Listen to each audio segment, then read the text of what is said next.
kaip administracija dirba. Aš esu dirbęs tokį panašų darbą kaip jos. Ir ten kaip greitai įsprendžiamas problemas ir kaip ten greitai atsako ir kaip viskas sklandžiai vyksta, tai aš buvau priblokštas tiesiog, kaip ten viskas sklandu ir kaip gerai sutepta visas vietas, visi krumpliai. Labai gerai išmanyti savo dalyką, tai yra labai svarbu. Ne 10, o ten kokiam 13 turi išmanyti, nes turi mokėti paaiškinti paprastai.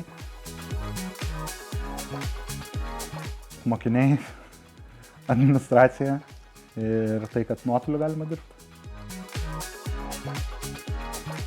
Kiekvienas darbas turi savo niuansų ir nebūna tokio darbo, kuris 100% malonus.